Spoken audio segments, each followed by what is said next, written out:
Kita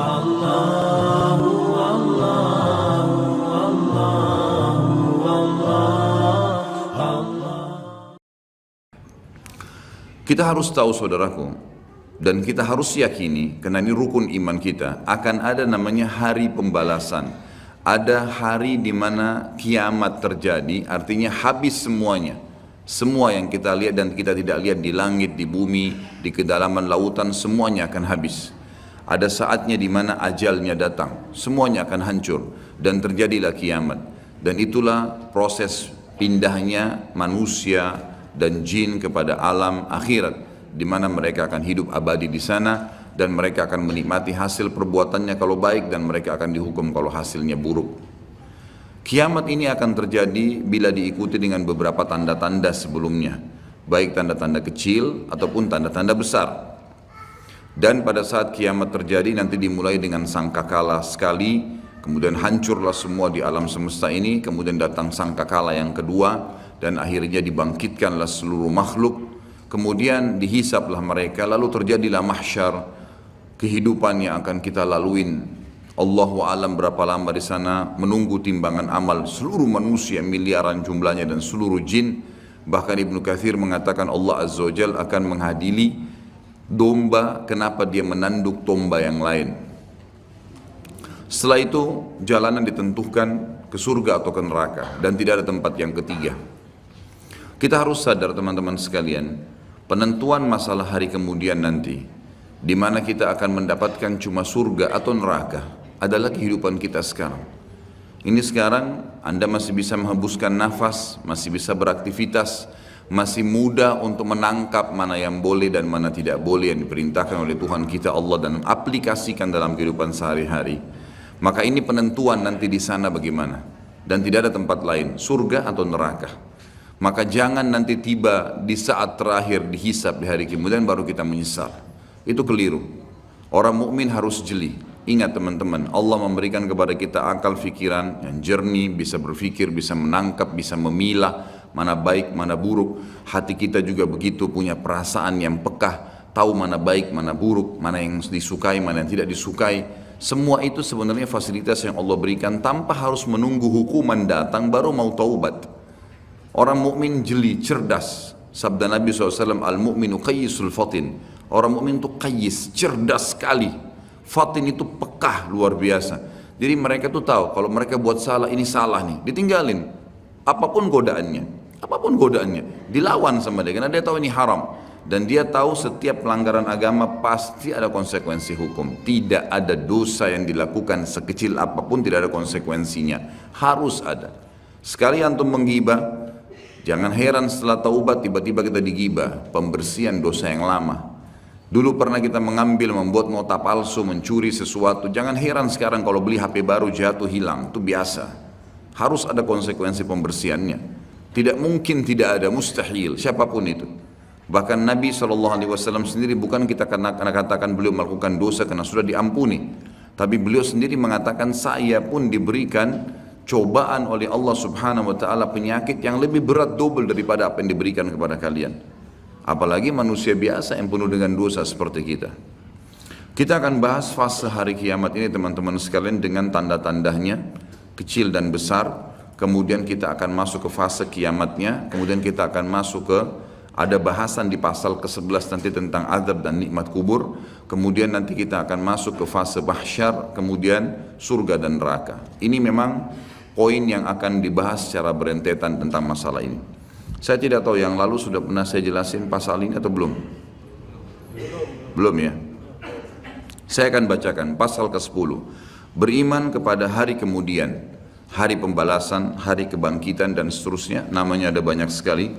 Seorang muslim beriman, meyakini dengan hatinya, mengikrarkan dengan lisannya, mengaplikasikan dengan anggota tubuhnya, maksudnya dia lakukan ketaatan supaya selamat di akhirat dan menjauhi pelanggaran agar tidak dihukum. Seorang muslim beriman bahwasanya kehidupan dunia ini mempunyai saat-saat di mana ia akan berakhir, pasti, tidak ada keraguan di situ, dan mempunyai hari terakhir yang tidak ada hari sesudahnya. Lalu datang kemudian kehidupan berikutnya untuk kehidupan akhirat. Pada saat itu Allah Azza wa Jalla membangkitkan kembali segenap makhluk dan menghimpun mereka semua untuk diadakan perhitungan atau hisab. di mana orang-orang saleh diberi balasan kenikmatan abadi dalam surga, sedangkan orang-orang yang durhaka atau penuh dengan dosa diganjar dengan azab dan siksaan menghinakan di dalam api neraka. Na'udzubika minan nar. Ia juga beriman bahwasanya hari akhirat ini didahului oleh tanda-tanda kiamat, seperti munculnya Dajjal, Ya'juj Ma'juj, turunnya Nabi Isa alaihissalam dari langit, keluarnya binatang melata yang dapat berbicara, terbitnya matahari dari tempat terbenamnya sebelah barat, dan tanda-tanda lainnya. Kemudian sangkakala atau trompet raksasa ditiup satu kali untuk kematian dan kebinasaan, lalu tiupan berikutnya untuk kebangkitan dan hidup kembali serta menghadap kepada Rabbul Izza, Allahu Azza wa Jal. Kemudian penyerahan kitab-kitab catatan amal masing-masing, maka ada yang menerima kitab catatan amalnya dengan tangan kanannya dan pasti dia selamat, dan ada pula yang mengambilnya dengan tangan kirinya yang pasti dia akan celaka. Setelah itu disediakanlah mizan, timbangan amal, dan perhitungan amal atau hisab pun dilaksanakan, lalu jembatan terbentang di atas neraka menuju surga. Dipancangkan hingga berakhirnya proses agung tersebut dengan menetapnya semua penghuni surga di surga dan penghuni neraka di neraka. Iman yang demikian itu diyakini karena dalil-dalil nakli dan akli berikut ini. Jadi ini bukan, sekali lagi saya sering ucapkan di majelis ini teman-teman dan di majelis ilmu saya yang lainnya, antum hadir di sini, anda hadir di sini ini, saya bukan datang ceramah sejam 2 jam untuk berdongeng, untuk menyampaikan sebuah kisah yang dikarang-karang. Ini ilmu, wahyu, sesuatu yang pasti terjadi, tidak ada keraguan di dalamnya. Jadi apapun yang disampaikan itu bukan hanya sekedar untuk didengar telinga kanan keluar telinga kiri. Ini jadi prinsip hidup, memang harus dipegangi. Karena itu fungsi daripada majelis ilmu, kita mengambil wahyu, mengubah hidup kita menjadi lebih baik dari sebelumnya, lebih mengenal Allah, lebih takut akan azabnya, lebih tamak terhadap rahmatnya, lalu kemudian kita memang meninggal dalam kondisi baik. Itu yang dimaksudkan. Jadi kalau antum hadir di majelis ilmu tidak bisa mengubah orang menjadi lebih baik dari sebelumnya, lebih bertakwa kepada Allah, lebih takut terhadap azab-azab karena berbuat pelanggaran, percuma saja hadir. Harusnya memang bisa mengubah. Makanya fahami setiap ustadz yang datang, antum hadir di majelis ilmu manapun, target dia berbicara itu bukan seremoni, bukan menyampaikan, bukan penyanyi, bukan pelawak yang datang hanya sekedar menyampaikan untuk menghibur orang kemudian terima fulus atau duit untuk itu, sama sekali. Setiap dai kalau dia ikhlas kepada Allah bukan itu targetnya. Tapi bagaimana dia bisa memberikan pemahaman kepada orang-orang yang akhirnya menjadi target amal jariah dia pada hari kiamat nanti, agar mereka faham terhadap hukum Allah dan mereka aplikasikan itu. Dan mereka bangga untuk menjadi pegawai-pegawai tanda kutip Allah pencipta langit dan bumi ini. Saya dan teman-teman dai pasti sangat senang untuk bisa menjadi dai seperti ini karena kita menjadi pegawainya Allah, menyampaikan apa yang Allah inginkan dan Allah akan berikan balasan. Antum pun merasa bangga sebenarnya karena berhasil memahami apa yang Tuhan kita inginkan dan selamat gara-gara itu. Itulah sebabnya kenapa Nabi SAW sholat sampai kakinya pecah-pecah. Dan Aisyah akhirnya hampir meneteskan air mata berkata, ya Rasulullah, bukankah dosa anda sudah diampuni yang lalu dan yang akan datang, belum dikerjakan sudah diampuni? Jawaban Nabi SAW sederhana, afala akunu abdan syakura, tidak layakkah saya menjadi orang yang bersyukur karena saya bisa diberikan petunjuk dan akhirnya saya bisa mengetahui mana boleh dan mana tidak boleh. Itu sebuah karunia yang sangat luar biasa bobotnya. Jadi jangan sampai apa yang kita sampaikan ini hanya sekedar kenangan, hanya sekedar sebuah informasi yang seperti hal yang lewat seperti baca koran, bukan teman-teman. Dalil-dalil yang kita bacakan ini sesuatu yang pasti, wahyu, tidak ada keraguan di dalamnya. Yang pertama, tentang adanya kiamat, pasti berakhir semua kehidupan ini. Adanya berita dari Allah Subhanahu wa taala tentang hal tersebut sebagaimana kekal dalam firman-Nya dalam surah Ar-Rahman ayat 26 dan 27. A'udzu billahi minasyaitonir rajim. Kullu man 'alaiha fan wa yabqa wajhu rabbika dzul jalali wal ikram. Semua yang ada di bumi ini akan binasa, tidak terkecuali hancur, dan tetap kekal wajah Rabbmu yang mempunyai kebesaran dan kemuliaan. Firman Allah yang lain juga menjelaskan surah Al-Anbiya ayat 34 sampai 35. A'udzu billahi minasyaitonir rajim wa ma ja'alna li basharin min qablikal khulda afa in mitta fahumul khalidun kullu nafsin dha'iqatul maut wa nabluukum bisyarri wal khairi fitnah wa ilaina turja'un. Kami tidak menjadikan hidup abadi bagi seorang manusia pun sebelum kau, hai Muhammad. Jadi semuanya mati. Dari Adam pun manusia pertama sudah melalui proses kematian menuju ke alam akhirat itu. Maka jikalau kau mati, apakah mereka akan kekal? Ada orang-orang yang menolak ajaranmu itu akan bisa kekal? Maka tanda tanya, tiap-tiap yang berjiwa akan merasakan mati. Kami akan menguji kamu dengan keburukan dan kebaikan sebagai cobaan yang sebenar-benarnya. Artinya mengikuti kebenaran, kebaikan, patuh, dia akan selamat masuk surga. Itu cobaan, gitu kan? Dia berhasil lolos. Ada orang yang tidak berhasil, tetap dirumus dalam hal-hal yang dilanggar. Tapi Allah berusaha menariknya dengan peringatan-peringatan. Rasa takut, rasa penyesalan, rasa khawatir, dipermalukan oleh orang-orang di sekitarnya. Sampai puncaknya kalau tidak mau Allah tutup dengan su'ul khatimah, dengan tabrakan, dengan penyakit parah. Karena memang sudah tidak mau menyadari tentang peringatan Allah. Dan hanya kepada kamilah kalian pasti dikembalikan. Ini jelas firman Allah subhanahu wa ta'ala. Surah Taghabun ayat 7. A'udzu billahi minasyaitonir rajim. Za'amal ladzina kafaru allan yub'atsu qul bala wa rabbi latub'atsunna thumma latunabba'unna bima 'amiltum wa dzalika 'ala Allahi yasir. Orang-orang yang kafir mengatakan bahwasanya mereka sekali-kali tidak akan dibangkitkan lagi. Tidak ada hari kiamat, enggak ada hari hisab. Katakanlah hai Muhammad dengan jelas dan tegas, tidak demikian demi Rabbku, demi Allah, demi Tuhanku. Benar-benar kalian akan dibangkitkan, kemudian akan diberitakan kepada kalian apa yang telah kalian kerjakan. Yang demikian itu adalah mudah bagi Allah. Surah Al-Mutaffifin ayat 4 dan ayat 6, bertubi-tubi ayat Al-Quran menceritakan kepada kita. A'udzu billahi minasyaitonir rajim. Ala yadhunnu ulaika annahum mab'utsun liyaumin 'azim yauma yaqumun nasu lirabbil alamin. Tidakkah orang-orang itu yakin bahwasanya sungguhnya mereka akan dibangkitkan pada suatu hari yang besar, berat hari itu. Beratnya luar biasa karena penentuannya surga atau neraka, enggak ada opsi, enggak ada tengah-tengah. Harus di sini nikmat abadi atau di sini azab yang menyakitkan dan menyedihkan. Yaitu hari ketika manusia berdiri menghadap Rabb alam semesta. Juga Asy-Syura ayat 7. A'udzu billahi minasyaitonir rajim. Wa kadzalika auhayna ilaika Qur'anan Arabiyyan litunzira ummal qura wa man haulaha wa tunzira yaumal jam'i la raiba fi fariqum fil jannati wa fariqum fis sa'ir. Demikianlah kami wahyukan kepadamu Al-Quran dalam bahasa Arab, hai Muhammad, supaya kamu memberikan peringatan kepada Ummul Qura, penduduk Mekah, dan penduduk negeri-negeri sekelilingnya, seluruh dunia, serta memberi peringatan pula tentang hari berkumpulnya manusia atau hari kiamat yang tidak ada keraguan padanya. Segolongan pasti pada saat itu akan masuk ke dalam surga, dan segolongan lagi pasti masuk ke dalam neraka. Tidak ada pilihan yang lain. Sekarang penentuannya teman-teman, hati-hati. Jangan pernah terpengaruh dengan lisannya orang-orang di sekitar kita. Pujian dia, hinaan dia, cacian dia hanya sepanjang lidahnya. Kamu alim ya, kamu hebat ya, kamu gagah ya, kamu kaya lah. Itu hanya sepanjang lidah. Jangan itu membuat kita lalai, nggak ada gunanya sama sekali. Atau bahkan mungkin dia menghardik dengan kata-kata yang tidak baik, mencaci maki.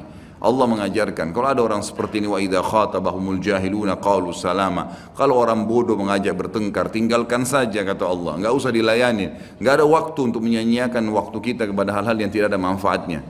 Para ulama salaf kita memaksimalkan waktu mereka per detiknya, dari kegiatan ibadah ke ibadah apalagi, terus begitu. Sampai seseorang di antara mereka berharap tidak ngantuk malam hari supaya bisa beribadah semalam suntuk. Karena tahu ini akan terjadi hal-hal yang akan besar nantinya. Para sahabat Abu Darda, Abu Hurairah dan sahabat-sahabat Nabi yang lain semuanya, mereka sering menangis tiba-tiba tanpa sebab. Lalu ditanya oleh orang-orang sekitarnya dari para tabi'in, ada apa? Anda ini menangis, bukankah Anda sahabat Rasulullah? Maka jawaban mereka, sungguh bekal kami sangat sedikit, perjalanan masih panjang, tidak ada jaminan amal kami sudah diterima, walaupun kami sudah melakukannya. Mungkin ya, ada kekurangan-kekurangan dalam amal tersebut. Kita tidak pernah tahu, dari khayalan sholat, dari ini, dari itu, dari riya, dan seterusnya, ini berbahaya. Kalau para sahabat bisa khawatir begitu, bagaimana dengan kita teman-teman sekalian? Harusnya kita lebih jeli dan lebih hati-hati lagi. Alhamdulillah dengan kemahamurahannya Allah, Allah memberikan fasilitas yang namanya taubat, mudah sekali dilakukan. Tinggal mau meninggalkan perbuatan salah, jadi orang baik-baik, itu saja. Patuhi jalannya Allah, maka Allah masih bisa mengampuni itu kesalahan-kesalahan. Walaupun apa yang sudah kita sia-siakan sudah rugi sendiri. Artinya kalau pernah kita selama 10 tahun lalai terus berbuat dosa, dan dalam 10 tahun itu ada orang lain yang sudah berbuat amal ibadah, sudah puasa Senin Kamis, sudah puasa, sudah hadir majelis ilmu, sudah sholat 5 waktu di masjid, sementara kita lalai, maka tentu berbeda antara kita dengan dia. Itu secara akal sehat pastinya. Jadi jangan sampai kita menganggap semua orang sama tingkatannya, tidak.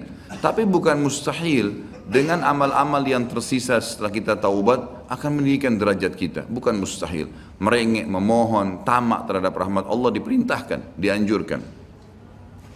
Dalam surah Zalzalah yang sangat masyhur, ayat 1 sampai ayat 8, satu surah lengkap, Allah Subhanahu wa taala menyebutkan, A'udzu billahi minasyaitonir rajim, idza zulzilatil ardu zilzalaha wa akhrajatil ardu athqalaha wa qala al insanu ma laha yawma idzin tuhadditsu akhbaraha bi anna rabbaka awha laha yawma idzin yasdurun nasu ashtatan liyaraw a'malahum faman ya'mal mithqala dharratin khairan yarah wa man ya'mal mithqala dharratin syarran yarah. Apabila bumi digoncangkan dengan goncangannya yang dahsyat dan bumi telah mengeluarkan beban-beban berat yang dikandungnya, semuanya yang ada kuat, tambang-tambang, segala suatu batu-batu yang kuat di bawah tanah, semua terbongkar pada hari itu.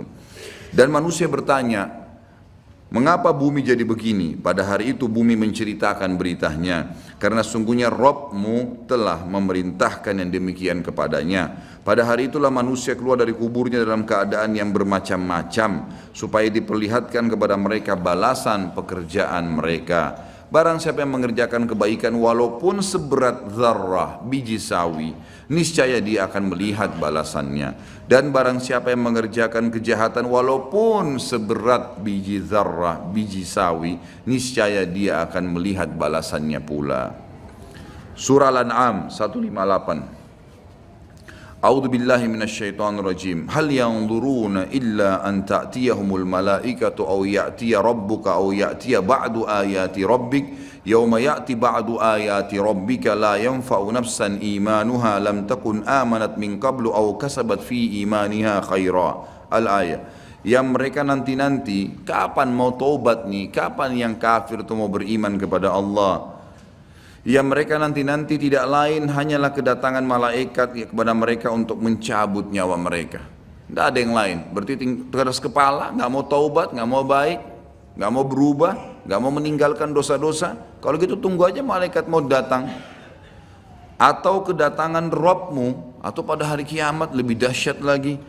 Atau kedatangan sebagian tanda-tanda Rabbmu. Ya, tanda-tanda sebelum terjadi hari kiamat.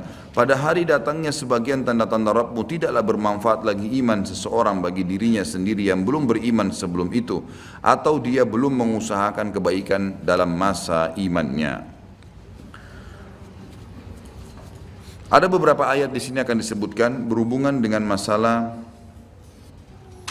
prosesi terjadinya kiamat dan tanda-tanda. Cuma dalam buku Minhajul Muslim, Syekh Abu Bakar rahimahullah, beliau menggabungkan semuanya, jadi bercampur baur dalil.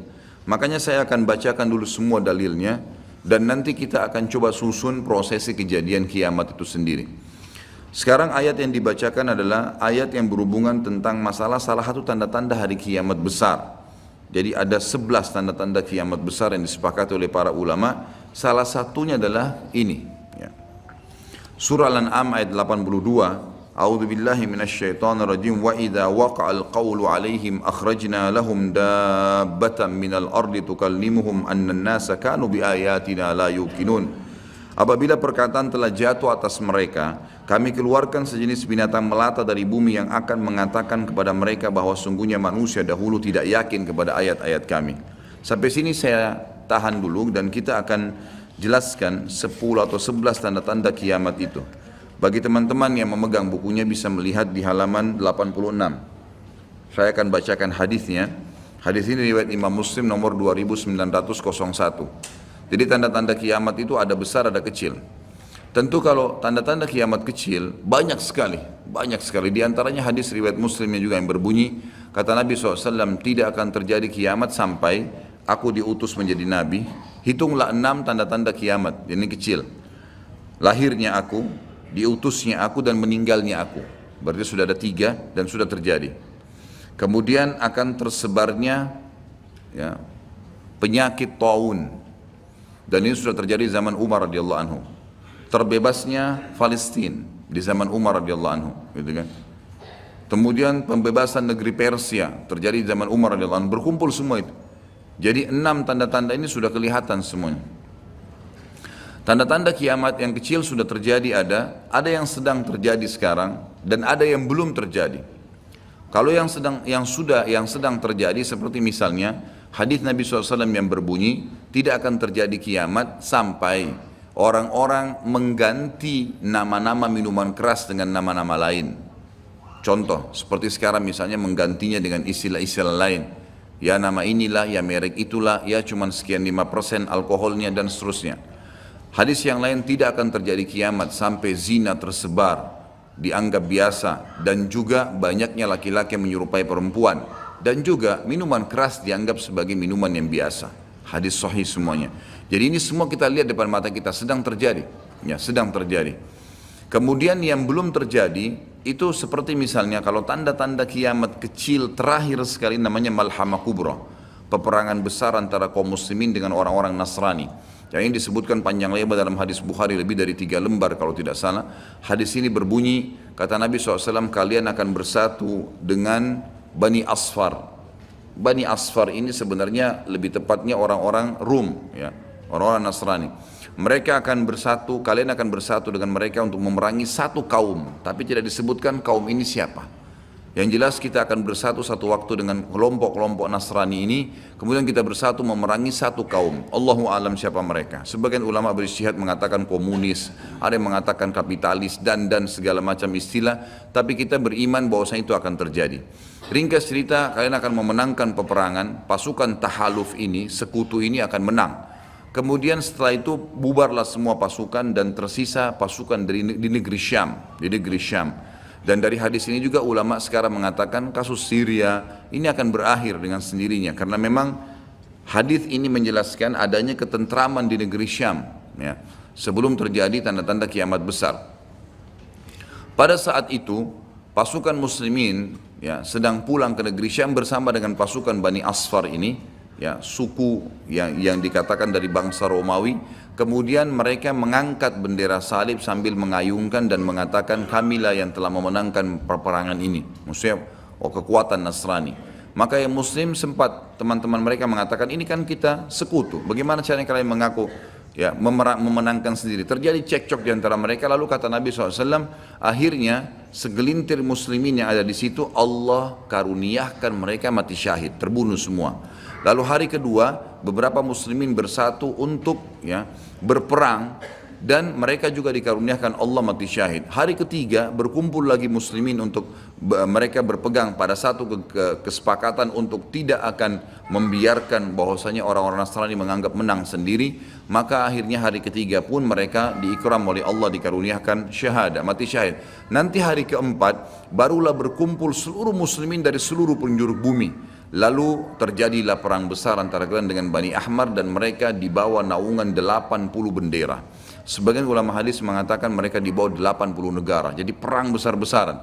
Dan di dalam kegiatan orang-orang Nasrani, di sebagian pastor dan pendeta, mereka menamakan akan terjadi nanti perang salib besar, puncak daripada penentuan siapa yang menang dan siapa yang kalah. Kita sebagai orang muslim bukan sedang memicu emosi untuk mempersiapkan diri, tapi memang ini hadis Nabi SAW, wahyu yang menyampaikan kita akan berperang melawan mereka, dan ini perang besar-besaran seluruh dunia akan terjadi.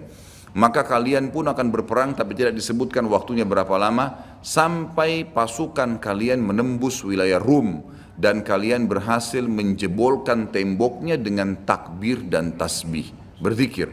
Dan tembok ini sebagian ulama mengatakan adalah Vatikan, karena memang satu-satunya markas orang-orang Nasrani yang menggunakan pintu gerbang, kalau dibuka dianggap ada sebuah keputusan penting, kalau ditutup berarti sudah segala macam ya yang mereka kultuskan sekarang. Temboknya itu akan rubuh dengan takbirnya muslimin. Sebagian ulama hadis mengatakan karena banyaknya jumlah pasukan sampai akhirnya suara mereka begitu bergemuruh dan akhirnya meruntuhkan tembok itu. Allahu a'lam, itu makna hadis. Kemudian pada saat itulah syaitan, iblis menjelma jadi manusia lalu teriak di tengah-tengah pasukan muslimin berkata, wahai muslimin, Dajjal sudah keluar di tengah-tengah kalian. Dajjal sudah keluar di tengah-tengah kalian. Maka teriakan ini membuat pasukan muslimin, mereka tahu benar pada saat itu hadis Nabi SAW yang berbunyi, diriwayatkan Imam Bukhari Muslim, kalau kalian dengarkan Dajjal keluar di satu lokasi, maka selamatkanlah diri kalian walaupun ke gunung-gunung. Gitu kan. Janganlah seseorang dari kalian berkata imannya kuat lalu dia sengaja menemui Dajjal, akhirnya dia menjadi pengikutnya. Jadi para mujahidin tahu masalah itu. Mereka bukan tidak berani, tapi mereka mengikuti sabda Nabi SAW.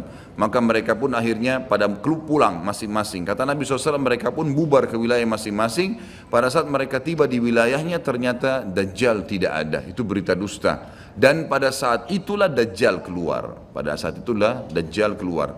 Dan Dajjal adalah tanda-tanda kiamat besar yang pertama. Tanda-tanda kiamat besar yang pertama.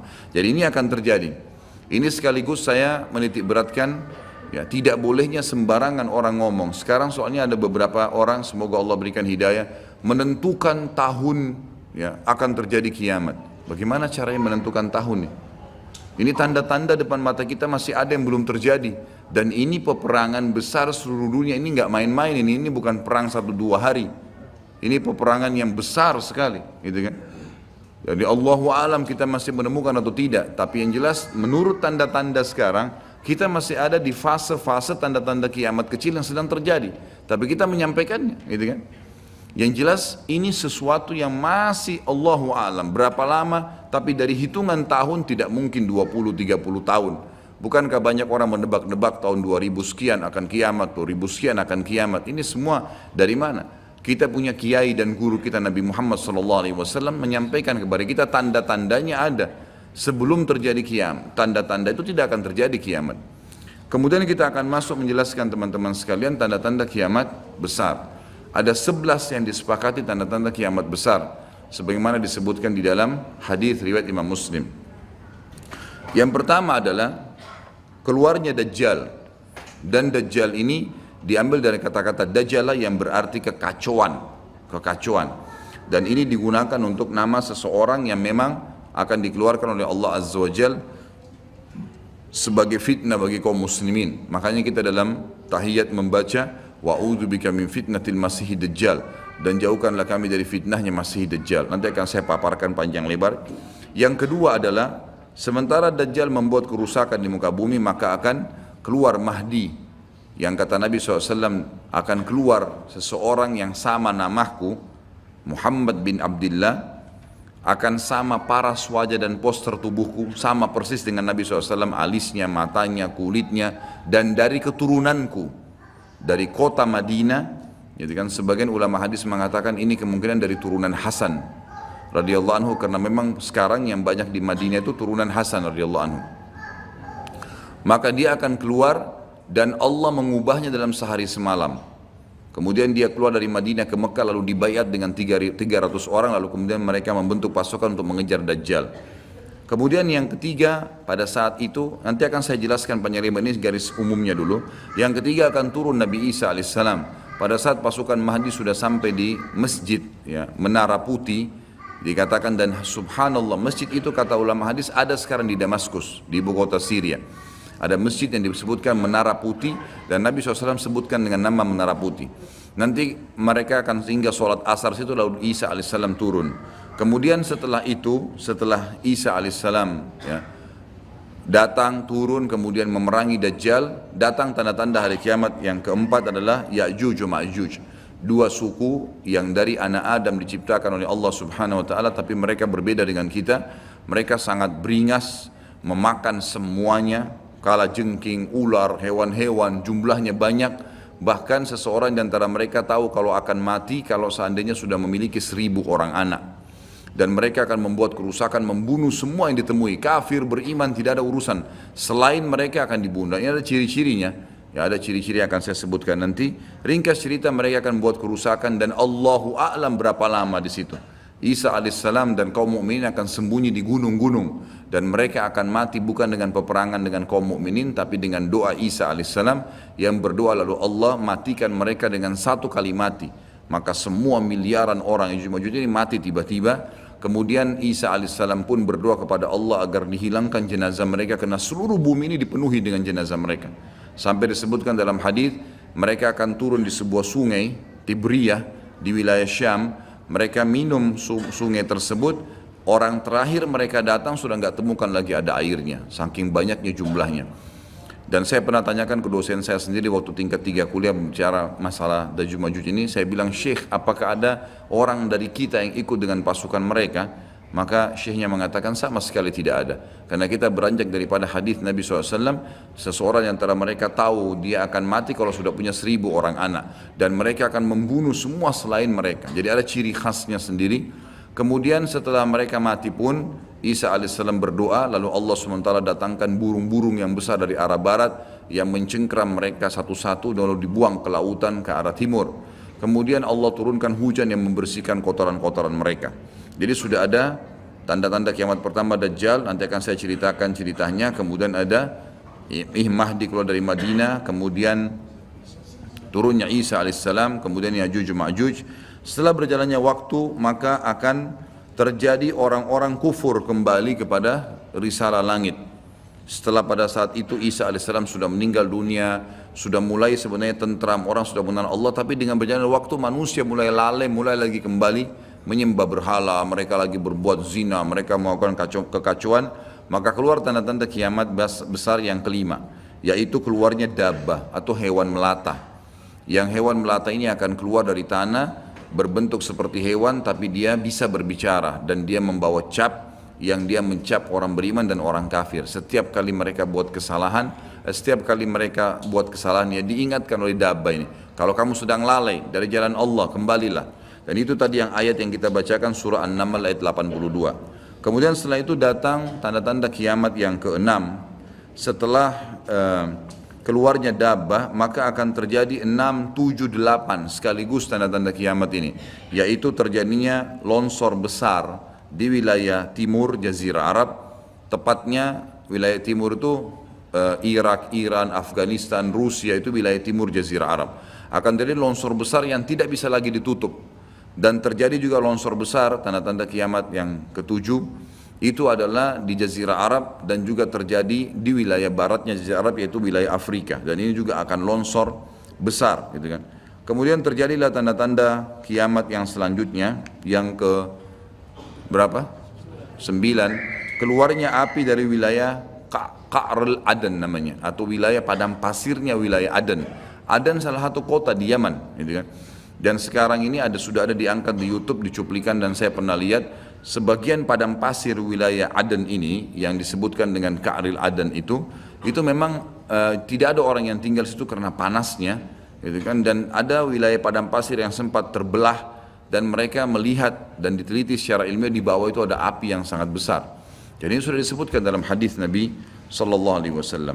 Kemudian selanjutnya akan terbit matahari dari barat sebagaimana dia biasa terbenam dari situ. Ini ada berapa? 10 ya? Berarti ada satu yang tertinggal ya. Iya, keluarnya asap, maaf. Jadi sebelum terjadinya longsor 6, 7, 8 tadi, yang keenamnya itu adalah kelihatannya kabut. Di seluruh muka bumi ini akan terjadi kabut yang menutupi bumi ini, dan semua dunia ini akan melihat kabut itu dalam beberapa waktu. Inilah 11 tanda-tanda kiamat besar. Baik, kita akan rincikan dengan izin Allah satu persatu. Kalau terjadinya atau keluarnya Dajjal, ini disebutkan dalam banyak hadis, banyak sekali, dan ini yang paling banyak diingatkan. Di antaranya hadis Bukhari yang berbunyi, kata Nabi SAW, tidak ada seorang Nabi pun kecuali sudah mengingatkan kaumnya tentang si buta sebelah kanan. Ya. Jadi memang dia cirinya buta sebelah kanan. Dajjal memiliki ciri khas, rambutnya keriting, kemudian kulitnya mendekati hitam, ya. Jadi sawo matang, badannya kekar, kemudian dahinya lebar, ya. Dan orangnya mata kanannya rusak seperti anggur yang sudah rusak. Dan kata Nabi SAW, ingatlah dia akan mengaku sebagai Tuhan dan ketahuilah Tuhan kalian Allah tidak buta sementara dia buta. Kemudian orang-orang pada bertanya, ya Rasulullah, bagaimana bisa orang mengikutinya? Kata Nabi SAW, pada saat itu dunia akan ditimpa kelaparan dan Dajjal memiliki bergunung-gunung makanan. Ini bahasa wahyunya begitu. Allahu alam seperti apa, yang jelas dia bergunung-gunung memiliki makanan. Dan dia akan melewati seluruh muka bumi ini, tidak ada satu tempat pun kecuali dia akan lewati, melainkan akan dilewati kecuali Madinah dan Mekah. Itu yang dia tidak bisa masukin. Dajjal akan membuat kerusakan di muka bumi 40 hari. Satu hari pertama seperti setahun, satu hari kedua seperti sebulan, satu hari ketiganya seperti sepekan, dan sisa harinya seperti hari-hari kalian. Berarti setahun, 2 bulan, 2 pekan. Dan ini kemungkinan kata sebagian ulama, dia akan menggunakan teknologi yang ada sekarang. Karena Nabi SAW mengatakan, akan keluar Dajjal dari wilayah Yahudiyah di Khurasan. Wilayah Yahudiyah ini subhanallah, sekarang di Iran ada satu perkampungan namanya Yahudiyah. Diberikan nama itu. Dan mayoritas penduduknya orang Yahudi. Kata Nabi SAW, Dajjal akan keluar dari wilayah Yahudiyah di Khurasan. Khurasan itu Iran. Gitu kan? Dan sekarang ini sudah ada, semua ini ada. Tidak mungkin salah sabda Nabi SAW. Dikatakan akan keluar dan diikuti dengan 70.000 orang Yahudi. Dan sebagian ulama hadis mengatakan pada saat itu teknologi sangat canggih seperti sekarang, lebih canggih lagi, gitu kan? Sehingga Dajjal mengelilingi muka bumi ini dengan 1 tahun 2 bulan 2 pekan itu sudah kelilingi seluruh dunia. Dan setiap kali kata Nabi SAW dia memasuki sebuah wilayah dan orang-orang beriman padanya, maka wilayah itu akan subur, turun hujan dari langit. Perekonomian mereka, ya, perkebunan, peternakan, semua akan subur. Dan setiap wilayah yang ditinggalkan oleh Dajjal tidak mau beriman, maka akan susah, hujan tidak turun dari langit, hasil mereka mengurang dan seterusnya. Jadi memang ini sabda Nabi SAW disuruh kita menghindar, bukan melawannya. Dajjal akan terus membuat kerusakan di muka bumi dan banyak sekali pengikut-pengikutnya. Kata sebagian ulama hadis, beritanya akan merambak sangat cepat dan banyak pengikutnya karena menggunakan media. Kemungkinan menggunakan media kayak kita sekarang merambat luar biasa, mudah ditangkap informasinya. Dajjal akan dikenal oleh orang-orang, Jadi orang-orang akan banyak yang tidak beriman sama Allah, yang munafik, semuanya ikut. Termasuk ada yang mengaku Islam tapi munafikin menjadi pengikutnya Dajjal. Ya. Kemudian Dajjal akan keliling terus di muka bumi sampai dia tiba di Madinah, yang diceritakan kota Madinah. Dan dia tidak bisa memasuki kota Madinah karena di setiap pintu gerbangnya ada malaikat yang menghenduskan pedang. Ada 2 malaikat yang menghenduskan pedang dan menghadangnya. Maka Dajjal pun tidak bisa masuk. Allahu alam bagaimana ini terjadi, tapi ini sabda Nabi SAW. Lalu Dajjal pun mencari gunung tertinggi yang ada di sekitar perbatasan Madinah. Sebagian ulama yang pernah saya tangkap bahasa mereka mengatakan batas Madinah yang paling mudah dijangkau dan masuk adalah Wadi Aqiq. Wadi Aqiq sebuah lembah yang kebetulan dulu berada di depan kampus kami. Jadi di situ dianggap kalau sudah keluar dari situ berarti sudah keluar dari wilayah haram itu sendiri. Allahu alam, ini ijtihad tentunya. Tapi yang jelas Dajjal akan naik ke atas sebuah gunung, kemudian dia berkata kepada para pengikutnya, apakah kalian melihat istana putih itu? Maka mereka semua melihat ke arah Masjid Nabawi. Lalu mereka mengatakan iya. Kata Dajjal, itulah istananya Muhammad yang aku tidak bisa jangkau. Dan subhanallah sekarang Masjid Nabawi warnanya seperti istana putih, gitu kan? Tanpa disadari dengan menggunakan marmer putih besar. Begitu juga dengan perluasannya nanti. Memang kalau dari kejauhan seperti istana yang sangat mewah, gitu kan? Ringkas cerita, Dajjal pun akhirnya sebelum pergi, dia sempat menyentakkan kakinya, kata Nabi SAW, sehingga membuat terjadilah gempa di Madinah dan membuat seluruh orang munafik di Madinah keluar jadi pengikutnya. Jadi gempa dan hanya tinggal di sana orang-orang beriman. Hanya tertinggal di sana orang-orang beriman. Lalu keluarlah sebelum Dajjal pergi, keluarlah satu anak muda yang kata Nabi SAW orang terbaik pada saat itu. Orang terbaik pada saat, orang yang paling luar biasa imannya. Masih muda di sini ulama mengatakan istilah syab dalam bahasa Arab bisa dari mulai balik 12 tahun sampai 40 tahun. Nanti harus keluar seorang anak muda yang diistilahkan syab antara umur ini, kemudian keluar dan sempat melihat Dajjal. Maka Dajjal pun mengatakan menangkapnya segera dan mengatakan saya Tuhanmu. Maka orang tersebut mengatakan kau adalah Dajjal yang telah diceritakan oleh Nabi SAW. Karena dalam hadis yang lain dikatakan setiap orang mukmin bisa melihat di dahinya tulisan kafara yang berarti kufur. Dia bisa membaca bahasa Arab atau tidak, tapi dia akan bisa membaca dengan hikmah Allah, matanya orang mukmin bisa melihat itu sehingga dia tahu ini adalah Dajjal. Kemudian Dajjal pun mengambil gergaji dan membelah dua dari kepala sampai kemaluannya sehingga anak muda itu terbelah dua dan Dajjal melewati tengah-tengahnya dan seluruh pengikutnya bersorak-sorak. Lalu Dajjal berkata, bangkitlah, bangkit kembali bersatu. Lalu kata Dajjal, apa kau sudah yakin saya Tuhanmu? Maka Dajjal mengatakan, maka anak muda itu mengatakan, justru saya tambah yakin kau adalah Dajjal. Setelah itu dia berusaha membunuhnya tapi dia tidak mampu lagi. Allah sudah selamatkan. Maka Dajjal pun meninggalkan lokasi tersebut. Lalu puncaknya Dajjal menuju ke Palestina. Dan dia akan bermarkas di sebuah tempat namanya Babulut. Babulut dalam hadis. Subhanallah, sekarang ini sudah ada kota di Israel yang mereka rebut wilayah Palestina, sebuah seperti kecamatan, ya, kalau yang saya tangkap, saya pernah lihat cuplikannya, itu ternyata diberikan nama Babulut oleh orang Yahudi. Dan ini disebutkan dalam hadis dengan lafaz itu Babulut, ya, Bablut, gitu kan. Ini subhanallah saya lihat cuplikannya Babulut, gitu. Ini luar biasa nih, seperti sabda Nabi SAW. Dan sekarang mereka lagi fokus membangun, menjadikan wilayah itu wilayah yang paling mewah di Israel. Subhanallah, gitu kan. Dajjal akan menuju ke sana dan sementara dia menuju ke sana, setiap wilayah yang dia lewatin, salah satunya disebutkan dalam hadis Bukhari adalah dia akan melewatin satu wilayah yang sangat banyak masyarakatnya. Ya Allahu alam ini di mana? Apakah di wilayah Cina? Apakah di pokoknya masyarakat komunitasnya paling besar. Kita tahu sekarang Cina sama India ini tempat yang sangat luas. Banyak masyarakatnya, dia akan melewati wilayah yang banyak masyarakatnya, lalu kemudian dia berkata kepada pemimpinnya, Allahu alam, ini presiden kah, raja kah, kepala suku kah, dia akan berkata bahwasanya saya Tuhanmu. Maka orang itu mengatakan, apa buktinya kau Tuhan saya? Dia bilang, bagaimana kalau saya hidupkan kedua orang tuamu? Apa kau akan percaya saya Tuhanmu? Maka orang itu berkata, tentu saja. Ada Dajjal, tunjukkan kuburannya, ditunjuk kuburannya, lalu Dajjal mengatakan, keluarlah. Maka keluarlah orang tuanya dan berkata ibu ayahnya, ikutlah pada orang ini ikutlah pada ini karena dia adalah Tuhanmu. Maka akhirnya kepala suku atau kepala negara itu pun menyatakan ikut dan seluruh masyarakatnya ikut. Jadi luar biasa, miliaran orang jadi pengikut Dajjal pada saat itu. Maka Nabi SAW sudah membongkar buat kita itu. Berkata apa?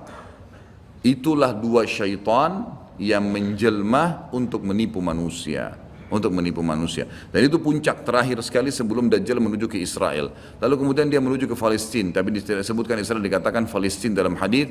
Lalu menuju ke sebuah wilayah yang namanya Babulut tadi. Lalu Dajjal berpesta pora di sana dengan pengikut-pengikutnya, mentuhankan dia berikan makanan, kaya raya, segala macam dia bisa lakukan, fitnah, gitu kan.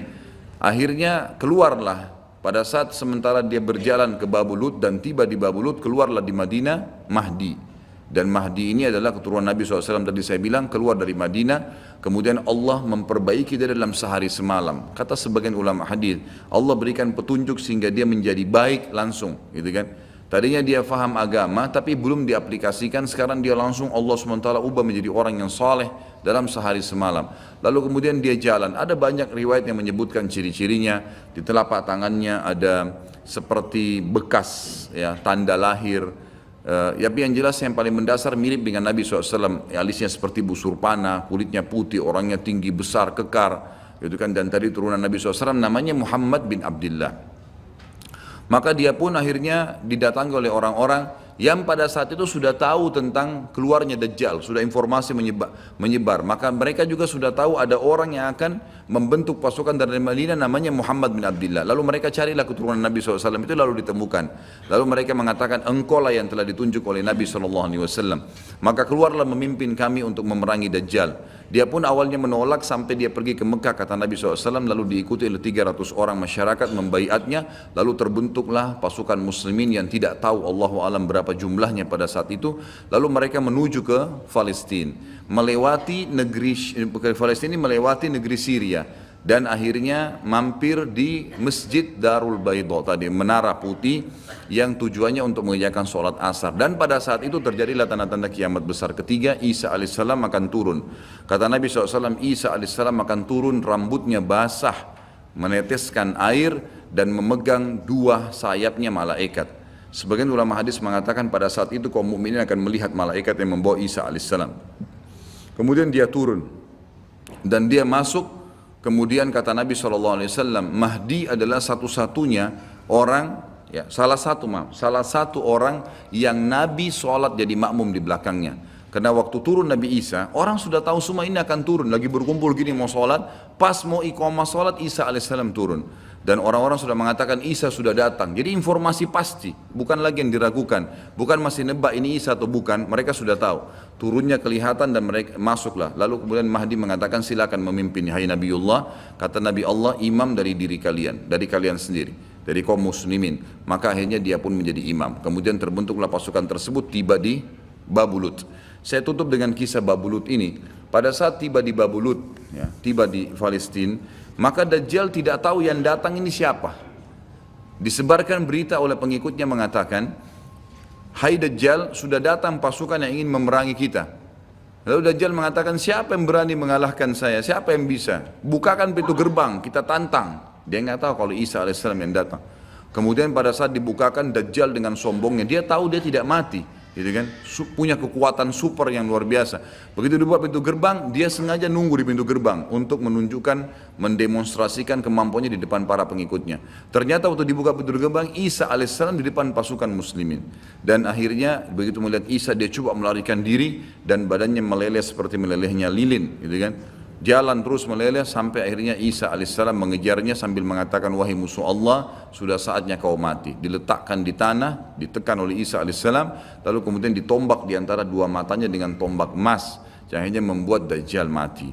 Pada saat itu pun Yahudi mengetahui masalah itu, sehingga mereka menyebar. Ya, mereka menyebar dan Isa alaihissalam sudah tahu instruksi dari Allah untuk membunuh semua pengikut Dajjal. Maka semua pun pengikut Dajjal dari Yahudi ini menyebar di bawah pohon, di atas batu, dan semuanya akan berbicara mengatakan, hai muslim ini Yahudi, bunuhlah dia. Maka semuanya pun dibunuh oleh kaum muslimin kecuali satu pohon, pohon garkat. Pohon garkat ini pohon yang punya duri dan buahnya pahit. Dulu di kuburan Baqi cukup banyak, ya. Sekarang subhanallah di Israel paling banyak ditanam pohon garkat karena mereka tahu bahwasanya itu tidak akan berbicara untuk menunjukkan siapa mereka. Jadi kebodohan orang Yahudi tahu kebenaran ini tapi mereka tidak beriman. Makanya wajar Ibnu Abbas berkata dalam nama ghairil maghdubi alaihim, bukan orang yang bermuka adalah Dajjal, adalah orang-orang Yahudi karena kebodohannya. Maka pada saat itu pun dibunuhlah semuanya, dan termasuk kata ulama hadis sebenarnya yang sembunyi di sekitar pohon garkat. Garkat ini tidak bicara, hai muslim ini Yahudi. Tapi orang Islam pada saat itu kata ulama hadis mengetahui kalau ini pohon garkat. Mengetahui kalau ini pohon garkat. Jadi memang sudah punya gambaran, sehingga walaupun sembunyi di pohon garkat tetap akan dibunuh oleh kaum muslimin.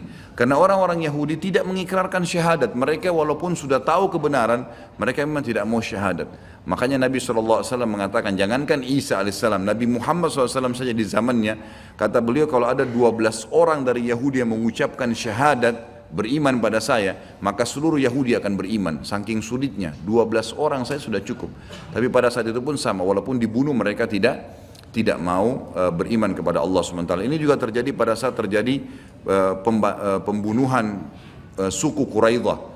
Jadi pada saat itu Nabi SAW mengepung mereka, diberikan kesempatan untuk taubat. Mereka tidak mau, akhirnya mereka menganggap kalau dibunuh oleh Nabi SAW, dibunuh oleh kaum muslimin, mereka akan menuju ke surga, gitu kan. Jadi mereka pasrah dengan dibunuh, mereka anggap itu akan menuju ke surga, dan ini kebodohan, ya, ini kebutuhan. Maka pada saat itu selesailah urusan orang-orang Yahudi ini, dan Isa alaihissalam akan memimpin di muka bumi selama, ada riwayat mengatakan 7 tahun, ada yang mengatakan 40 tahun. Membuat keadilan, dan Isa akan membunuh semua babi, menghancurkan semua salib, dan tidak ada rumah satupun kata Nabi SAW di muka bumi kecuali akan masuk ke dalam Islam, baik dalam keadaan mulia ataupun menolak, terhina. Jadi sudah tidak ada, seluruh muka bumi ini akan jadi Islam pada saat itu. Jadi sampai sini insya Allah bahasan kita akan lanjutkan nanti, pertemuan akan datang, dan silakan kalau ada pertanyaan ditulis di kertas, setelah sholat kita akan bahas. Dan kita akan mulai Ya'juj Ma'juj dan sisa-sisa lainnya nanti kita akan bahas pada pertemuan akan datang. Mungkin begitu. Subhanakallahumma bihamdika asyhadu an la ilaha illa anta astaghfiruka wa atubu ilaik. Wassalamualaikum warahmatullahi wabarakatuh.